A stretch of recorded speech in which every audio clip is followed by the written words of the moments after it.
Hello, this is Dr. Eric Bricker, and thank you for watching A Healthcare Z. Today's topic is government overpayment to Medicare Advantage Plans. Now, this is an extremely important topic. It has been in the news a lot, but there's sort of a twist to it that at the end will probably make you somewhat angry at me. So hold on to your hats. So, CMS, which is the Centers for Medicare and Medicaid, which actually oversees the payments to Medicare Advantage plans as well, uses a risk score, risk adjustment methodology when they're paying out to the private commercial Medicare Advantage plans, which are United has them, various Blue Cross plans have them, including Anthem, Cigna has them, CVS Aetna has them. There's gobs of other small ones across the country as well. Centene has a whole bunch of them. Okay, so let me give you an example of how this risk adjustment works. So let's say the base rate for a Medicare Advantage beneficiary is $1,000 a month, and then the health insurance company has to go out and then pay the hospitals and the docs and take care of all of the healthcare payments for that individual for that $1,000 a month. Okay, so, but it depends upon how sick they are. So if there is a 77-year-old female with congestive heart failure and diabetes, she gets a risk score or a risk adjustment of 1.344, which you then multiply by the base rate of 1,000, which means that the Medicare Advantage plan, instead of getting $1,000 a month, gets $1,344 a month. Now, it works in the opposite direction as well. If it's a 65-year-old man who's like completely healthy, then his risk adjustment score is 0.4. So you take the 0.4 times the 1,000, so the Medicare Advantage plan would only get $400 a month for this gentleman, because obviously somebody who's older and has two chronic diseases is more likely to have a lot more healthcare expenses than somebody who's younger and is completely healthy. That's why they do this risk adjustment. Now, the challenge has been, and what has been in the news a lot, is that the Medicare Advantage plans obviously are financially incentivized to capture as many diseases as possible for their beneficiaries and make them appear as severe as possible so that they can increase the payments that they receive from CMS. And so the Department of Justice has actually sued Cigna and Anthem. And there have been the Department of Health and Human Services, the Office of the Inspector General has gone after these plans as well. So there's been a variety of actions by the federal government against these Medicare Advantage plans for essentially gaming the system so that they get paid more for essentially exaggerating how sick their beneficiaries are. Okay, so fine. You would think that CMS would do this themselves. That wouldn't CMS do their own audits? The answer is yes, they do. And in fact, CMS, the most recent audit by CMS is for the 2011 to 2013 payments. What's that called? A decade ago. The most recent CMS audits are from a decade ago. Now, those audits found, now they don't audit every single payment to every single Medicare Advantage plan, but those audits found $12 million of overpayments to about 18,000 beneficiaries. Now, keep in mind, there's almost 30 million Medicare Advantage beneficiaries. So that is an infinitely small number that they sampled. Okay, so fine. So they extrapolated it out.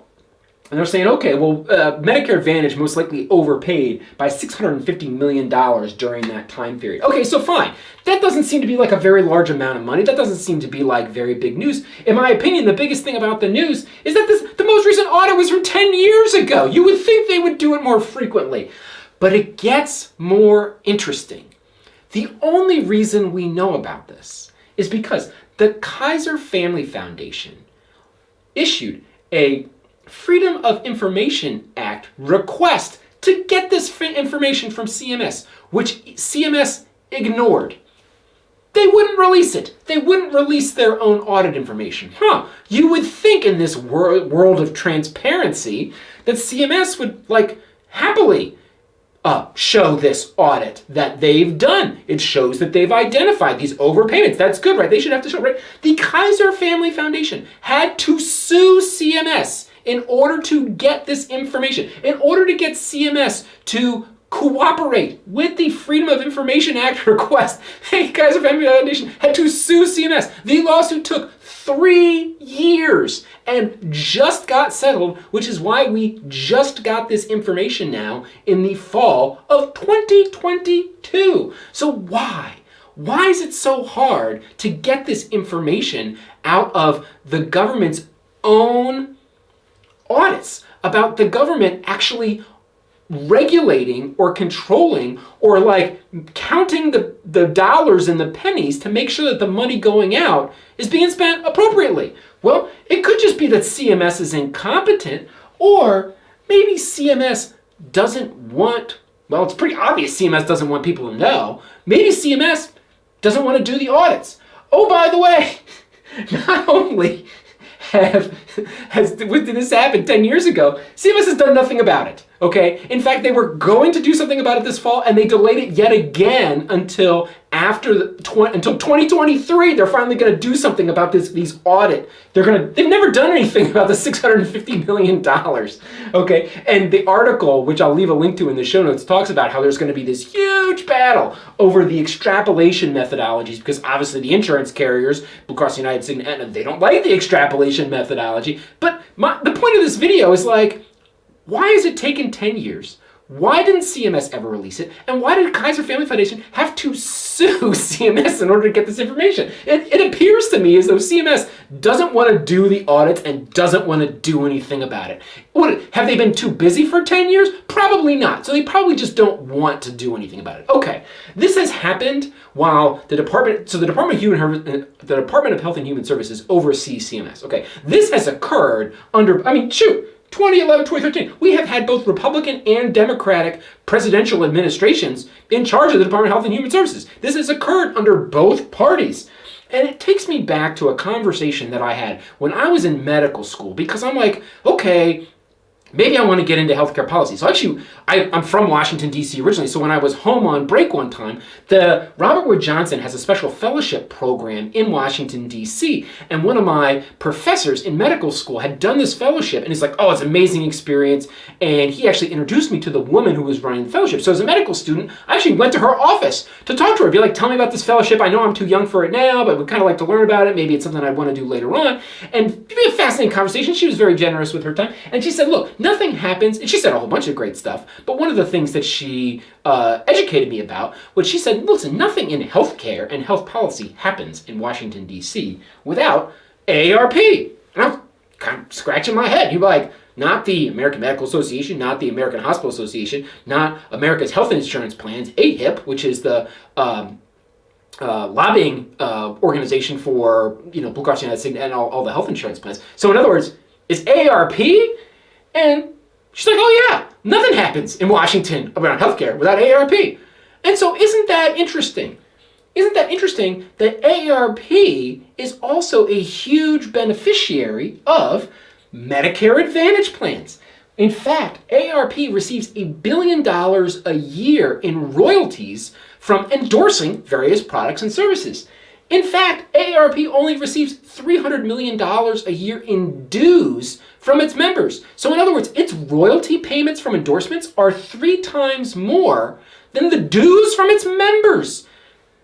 And specifically for healthcare products and services, in just 1 year alone, the most recent year, I think it was 2020 that we have the numbers for, they received $752 million in royalty payments from the likes of other groups as well, but one of the biggest ones is United Healthcare, right? Because when you get a United Healthcare Medicare Advantage plan, it's got a huge old AARP. In fact, it almost looks like an AARP Medicare Advantage plan. It almost doesn't even look like a Medicare. It doesn't even look like a United plan. It says a Medicare Advantage plan from AARP, underwritten by United Healthcare Health Insurance Company, right? So it's got AARP's name all over it, and AARP makes a lot of money. So, to a certain extent, if AARP has any influence on CMS and keeping this Medicare Advantage graft quiet, that would be in AARP's, to their advantage, okay? AARP is financially incentivized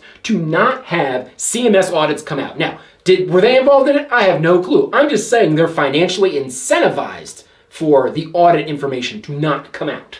Okay, now, overall, why does this even matter? Look, Medicare Advantage has 29 million members now. It is 49%. It's essentially half of everybody with Medicare in America. Half of people with Medicare in America have traditional Medicare, and the other half have Medicare Advantage. And that other half that have Medicare Advantage, it's been exploding. In 2013, so like 9 years ago, it was 25%. Now it's 49%. So it's basically like doubled. Okay, so it's growing at like 7% per year, and it's expected to keep going. It's not stopping anytime soon. So more people in America are going to have Medicare Advantage plans than traditional Medicare. Now, the problem is that Medicare Advantage is actually more expensive for Medicare. All those payments that CMS pays to the health insurance company with all these risk adjustment scores ends up being about $7 billion more than traditional Medicare in 2019. Again, I'll leave a link in the show notes to where this data is from. So, okay, so fine. We throw numbers like trillions around when we talk about the government now. But what's a billion here, a billion there? Like, who cares, right? So the Medicare Part A trust fund for hospital payments, it's going to run out in 6 short years in 2028. And so by having more people on Medicare Advantage plans and having those Medicare Advantage plans be more expensive and having questionable risk adjustment methodology for making those plans more expensive than they should be because you're making patients appear sicker than they actually are, all that's going to do is hasten the expenditure of the Medicare Trust Fund. And we're going to run out of money sooner. So what's the punchline of this video? I'm not expecting anything to change. Like, I want you to be aware of this. I want you to be aware that, in my opinion, going forward in the near future, none of this is going to change. The risk adjustment methodology, not going to change. The fact that it's hard to get the information out of the government, not going to change.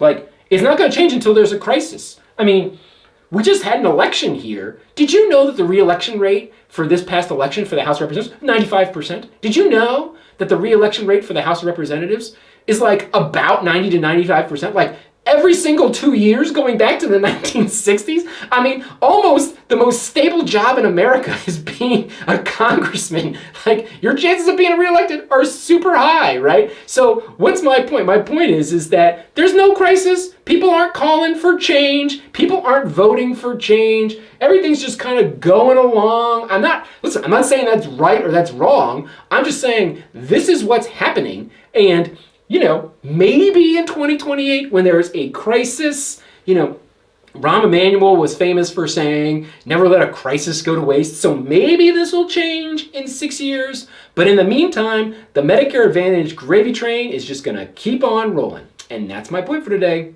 Thank you for watching A Healthcare Z.